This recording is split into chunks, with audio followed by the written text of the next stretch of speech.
So I heard you on Sabby's Gen X forum last week, and I loved it. That was just my favorite thing, because nobody talks about Gen Xers anymore. Even if they ever did. It's almost like Gen Xers don't exist. Yeah. I know, right? Like we're some sort of like myth or cautionary tale or something, like, yeah, you don't want to be a Gen Xer. I hear they glow in the dark and time travel and, can levitate, and, they'll steal your wallet. I mean, but I had forgot they used to call us. I think I saw in the comments after that video. Did they call us the latchkey generation or something like that? Oh yeah, latchkeys. Yeah. Because both parents, we were the first generation where both parents had to start working in order to survive, and then the kids were like, well, go to school, come right straight home. Yeah. Learn how to cook your food. Right. Well, I imagine, like I said, because we grew up in two totally different like atmospheres. Where I was from, my mom, she was like, she didn't work. She had some things going on with her, so she wasn't able to like drive or anything. And down there, you have to drive. You can't or you have to be driven, because if you don't have a car down there, there's no, trains or buses that you can take. And if you go to the Gulf Coast, you can maybe hop on one of those casino shuttles, and it could take you to different parts of the Gulf Coast. But mom couldn't do all that stuff, so she ended up staying home, and I was the youngest. And my parents were fairly old when I came along. Dad was he was from the greatest generation, from 20. He was born in 23, and mom was what's the one? There's like, they split those up. There's greatest generation, and then there's the silent generation. I think that's what they call it. Silent generation. Yeah, that's where my mom was, 31.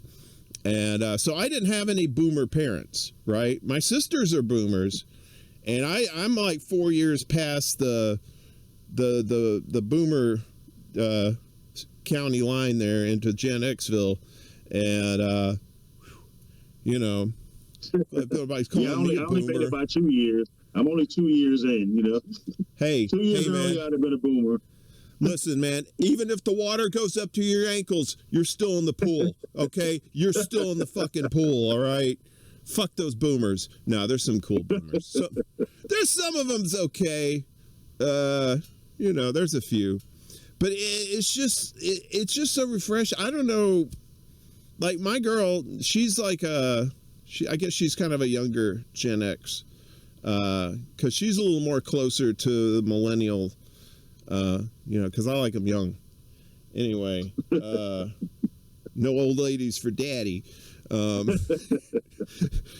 okay, I'm not choosy, but anyway, she gets the shit. She's like, I'll throw out like a Barney Miller reference. Oh, she'll go, oh, is that the one with before or after Jack Sue? And I'm like, the fuck kind of witchcraft is this? How do you know that shit? She said, oh, I know some shit. Like, okay, yeah, that they changed the name of what was it? The character, the main character in the Greatest American Hero. His name, I think, was Hinckley, and that show came out at the same time that Reagan got shot. So they had to change the character's last name to Hinkle. She knew that shit too. I'm just like, all right, you have been trained. I forgot about that show. Look, we used to get the TV Guide hardcover, well, the paperback. Before they put the glue in the spine, it was like the stapled ones.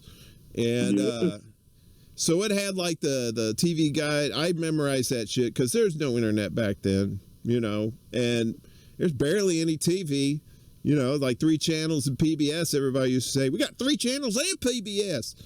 And, it used to be exciting to get the TV Guide back then. That was an exciting time. The TV Guide came. I used to piss off the old man because I would do the crossword puzzle in pencil, and then I would erase it so he could do it, and he'd still see some of the letters. He'd be like, "Would you stop doing my damn puzzles, all right?" I'm like, I pay for. He's like, "I'll pay for this goddamn thing, all right? I should be able to do my own fucking puzzles." All right, Pops, don't blow a gasket, dude. It's the TV guy. It's the crossword puzzle, all right? But I used to read all of it, and I was like the human TV guy around the house. So he'd be like, "Hey, what time's Three's Company coming on?" "Dad, it's always Tuesdays at 8:30. ABC." And like Data from that'd be funny. Like, Star Trek. And it's kind of funny because you say, it comes on the same time every week, the same day. Or he'd ask me what it's about, and I'd be like, "Well, there's it's Jack Tripper, and there's a misunderstanding somewhere." It's like, "Well, isn't that like every show?" I'm like, "Well, yeah, but well, you're too busy doing the crossword puzzle. Why the hell are you going to watch TV?" But yeah, he was good like that. So we didn't have cable. We had the antenna out there. We had the aerial, the one you go outside and there's the pole that you turn and you. Oh, really? Yeah, we was out in the country and we had a back porch. Somebody was in the bathroom. You just go take a leak off the back porch, man. You're like, you ain't waiting on no toilet. You got a toilet over here. What the hell's wrong with you? Back porch toilet. Woo! But yeah, so you'd have to go outside and then you turn the thing and you'd hear. Because the window was like, the pole would be right here, and the window's like right up here, so you'd be turning it, and he's like, "All right, back. That's all right, right there. And then you let go, and they're like, no. Okay, stand out there and hold it. It's only for 20 minutes. What the fuck? I ain't gonna stand out there for 20. I stood out there for 20 minutes. He was a nice guy. He fed us. He didn't beat on us, so, we figured it. That old man was all right. We didn't have... Yeah, we didn't have to go. I mean, we didn't have to go outside. We just had the rabbit ears, on the. Well, when I say rabbit ears, when I talk about the antennas, my kids don't know what the heck I'm talking about. But there were times, where whoever the youngest was, whoever's house we were in, they would have to, stand there and hold the antenna and say, "No, you just stay there till the show is over." Don't move, don't move. Then we're yelling, "You moved." You're not. Yeah, you're standing like you got a leg sticking up there, but it wasn't like they could record it on the VCR back in the old days. It's like, well, how the fuck am I supposed to watch this shit? Well, I'll tell you about it. Well, you tell me. We used to do crazy stuff, Warren. Like like if the antenna broke, now you got to get aluminum foil and you got to try to build up so you can still have an antenna. It's crazy. I mean, the times have changed.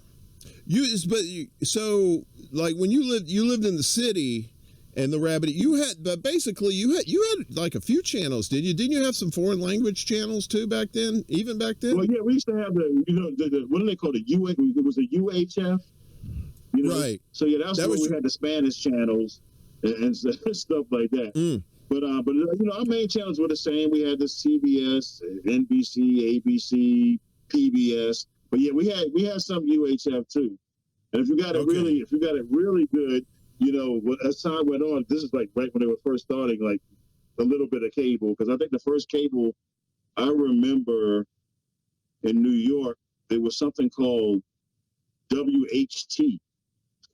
Mm-hmm. And then after that, I think HBO came. But those are the only channels. You probably had a lot of cable access channels too. Did you have a lot of like these homemade TV shows and stuff like people would do? I guess they would come to the studio or something and they put them in like a little, or they have like little call-in shows. That's where I see most of those things was the call-in shows. They'd have the phone right there, but it's just for show. And they yes, caller, you're on the air, and it'd always be something like, yeah, long-time listener, first-time caller, so that traffic light over on 8th Street, you think they're ever going to fix it? That kind of thing. So, but down south it was different. You know, you had like those call-in shows. It was like, yeah, this guy up here next to over in Ramsey Springs, one of his cows got out, and we're trying to get him back in. But how do you call a cow? You know, that kind of thing. And but it was great. But we had like, see down here, it was like all you had was the TV stations were usually like in a city, but the transmitters were like way out in bumfuck Egypt somewhere, you know, just like, and we watched predominantly ABC shows because the transmitter was only like 5 miles away from where we lived, right? And that was also where we got PBS. So ABC and PBS came in like crystal clear, like it was on cable or something. I wonder if, now that you say that, I wonder if it's like that everywhere, because if I remember right, CBS was always the worst. And ABC for us was always the clearest, you know? If that's a universal thing, that's weird, because this was the order where we were. So ABC's tower was closest. Then the NBC tower was somewhat close. That was in Hattiesburg. So one was like in Perkinston, one was in Hattiesburg for NBC. And then the CBS was out in New Orleans. And that's where all the good shit was. You had like Dukes of Hazzard, you had the Hulk, you had all that shit on there.